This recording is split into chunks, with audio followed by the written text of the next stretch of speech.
What's up everyone? Welcome in this new video. In today's video, we are going to be talking about fixer mistakes part 2. Now, this will be the end of the fixer series probably. And yeah, there is not much to it. Maybe I will make eventually a video for you guys where I explain clearly how you are supposed to be playing fixer. But for now, I'm gonna show you how to not play as a reaper and a fixer. And I'm gonna name each of these mistakes to you because I see that these mistakes happen more and more over time. Because in the past, almost everyone played fixer correctly. And some people might be saying here overconfidently, well, there is no way you can not play fixer without making mistakes. You're wrong. You are very wrong. If you think fixer doesn't request any skill, you're doing it completely wrong. Yes, people are right that fixer has a ton of influence on the battle outputage. And I do think it partially needs a nerf. But of course, Rovio is never gonna do that. So, yeah. Anyways, I hope you will all have fun. And first of all, we are gonna be talking about plasma placement. And I have a perfect match that shows you as an example of why plasma placement is so important. So I was playing Interceptor back here in the past. On Sub-Zero, let me find the replay real quick. It was here, right? Yeah, it was here. Okay, now take a quick look at our Reaper. And I know what some people are thinking, but Reaper is not fixer. In my eyes, I do see that this way. Now we look at Kraken's Roar. And as we look at this person, we see a plasma and a tape. Now, this is already a red flag sign for me because, yeah.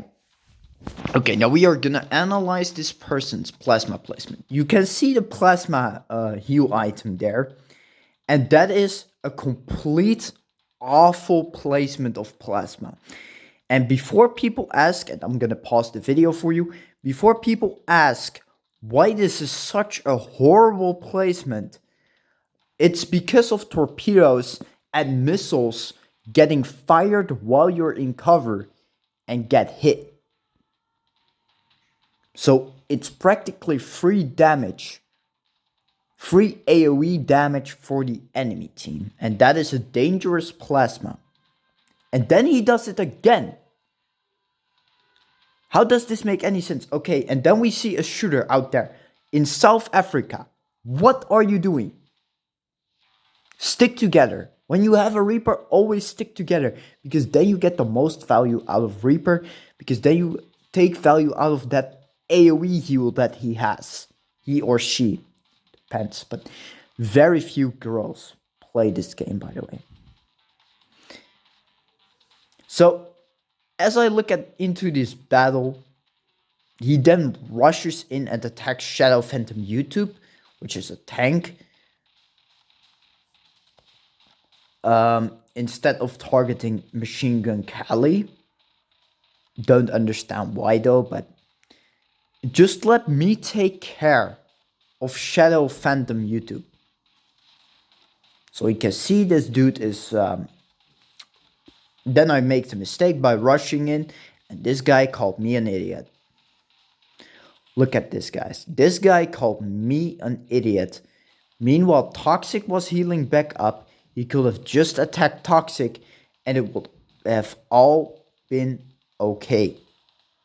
It would have literally been all okay. But he did not do that. Instead, he targeted Machine Gun Kelly. And this whole battle went this way. He kept attacking Machine Gun Kelly. And this is something that I call a noob. Now, of course, later on, he greatly improved and played finally the gold setup with Reaper Actually, not completely gold, but it is close to that. Double nitro plasma bolt with 2 railguns.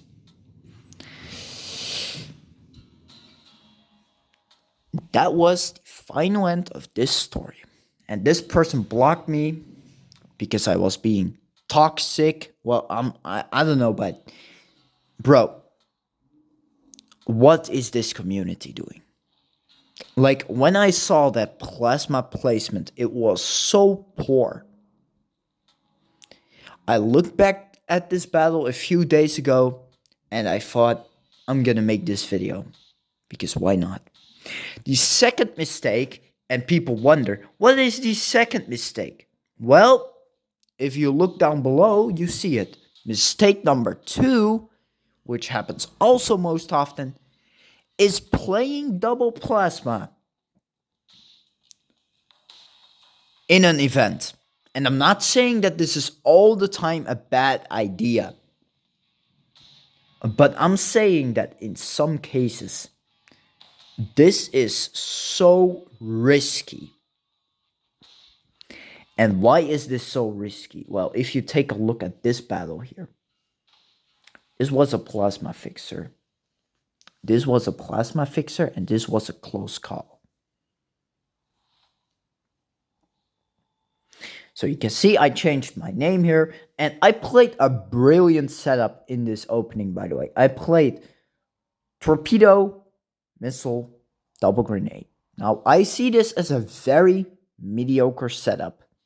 I don't see this as an amazing setup because of the fact that it requests a lot of skill. This setup requests a lot of skill and knowledge because you can't really use a railgun at this loadout. So you need to like snipe people with torpedo, which isn't always the case here. And I was lucky, by the way, that idiotic shooter rushed in. But you can definitely see why you should not play this AoE heal setup when area of effect weapons are buffed. So keep that in mind. Do not play double plasma fixer when there is a buff for torpedoes, grenades, all different types of explosives. You should not play plasma, because if you do, you put yourself in a major situation. Because look, everyone is huddling together in that plasma, and people can take advantage from that. They can take advantage with missiles, they can take advantage with the napalm, they can take advantage with the explosive cannon, and that is literally true. And the blast of the explosive cannon is maybe very small, but everyone gets affected. Especially when you have that burning to damage, to extra damage to burning targets perk. When you have that, you get around a 50% damage boost. And that is not fun. That is not something to be messed with. Because everyone knows on this channel, when we looked at the past, my explosive cannon did around 2k per hit. Now, the AoE damage is obviously lower, but that will be around 1.8k, 1.7k, 1.6k. Do you want your entire team to get attacked like that? And then I'm not talking about just one explosive cannon shot, because everyone will attack you with the explosive cannon once you're hit with fire. Everyone will switch to that juicy explosive cannon and deal tremendous damage. And then I'm not even talking about the crits that it can do. So you can see how I played and operated here. I died a few times, I know, but this setup, I never played it, you know? So it's logic that I make many mistakes on this one, because I'm unused to this one. So I thought, you know what, I'm gonna be unique. I'm gonna take 2 grenades, a missile, and yeah. that stuff, you know? And you can see, I actually play pretty well here. Um, and here you can see again, the pulse fixers, they are not as bad as people think. Okay, this guy's setup sucks completely ass because I don't understand why you will take an overboost over a nitro. But furthermore, I like this concept of setup. Though I would suggest you switch that stupid bandage for a freaking shield. And like these players, they make many mistakes. And I see so many people, and this is for beginners, they take a bandage on fixer. Why would you need a bandage on a fixer? Honestly, guys, think about it. Why would you need a bandage on a fixer when you can heal yourself up with a plasma? And I have never understood this about the community. I think these people are brain dead idiots.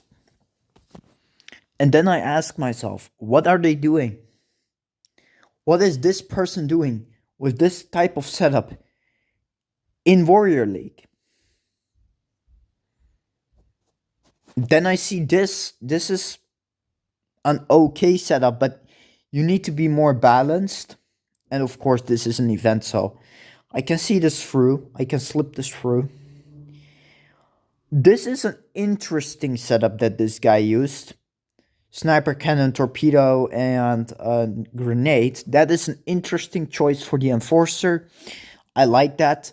But you see, the thing with fixer is for blue slots.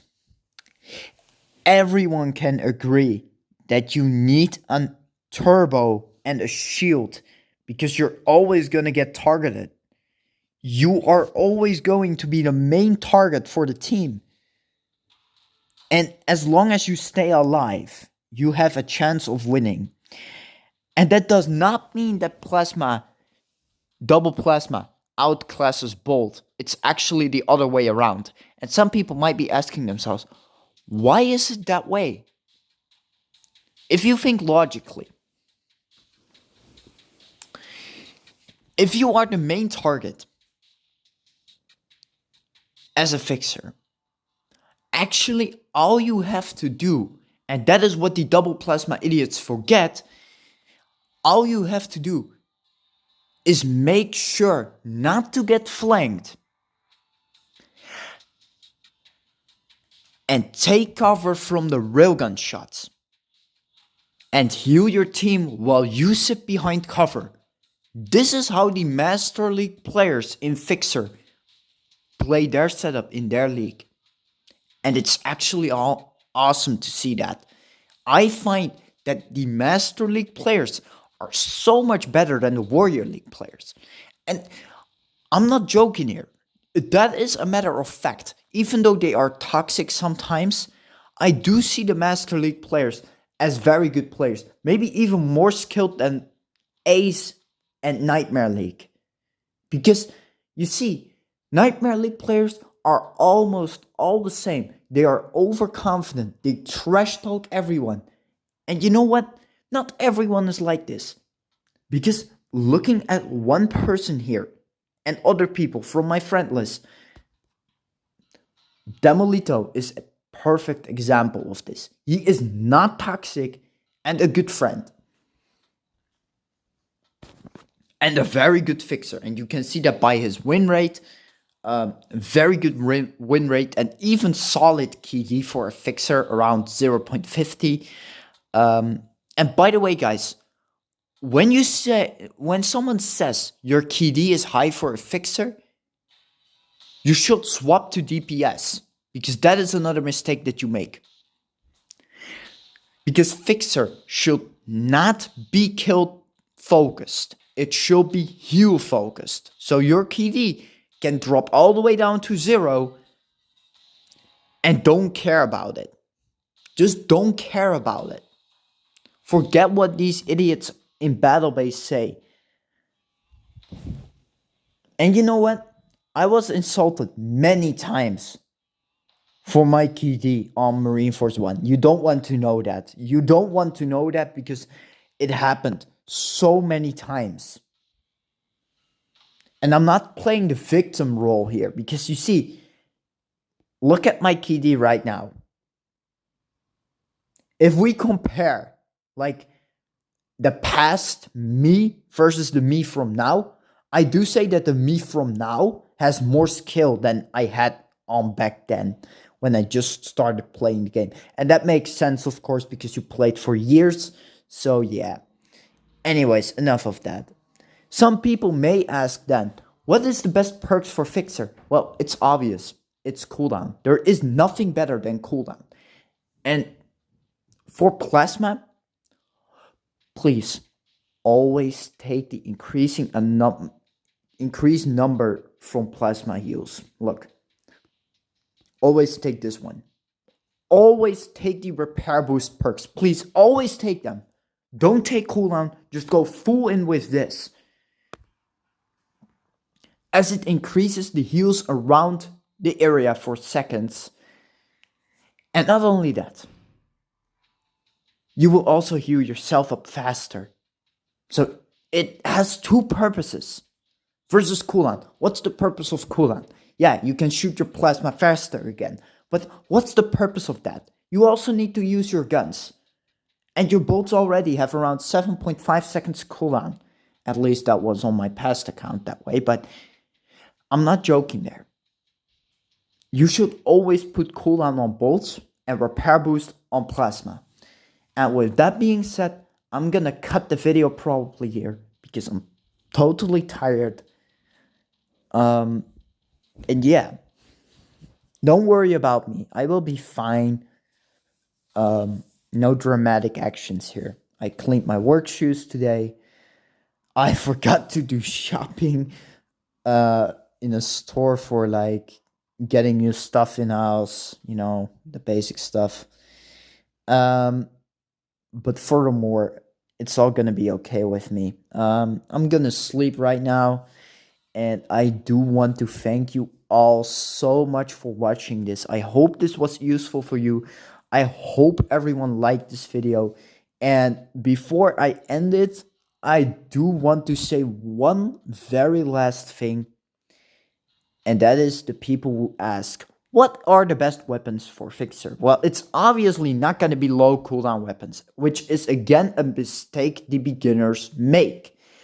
What you want, and this is the number one pick for Fixer, is a railgun. And the second pick that people pick the most is a close range weapon. However, you can also go with a sniper cannon or a blast cannon. That is up to you.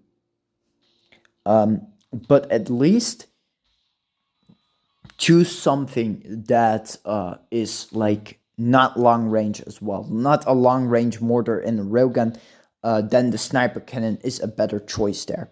So yeah, that is something that I want to recommend to you. No low cooldown weapons. I don't think that's hard for people to understand. And yeah, I have nothing else to say. Anyways, ciao and have a nice day.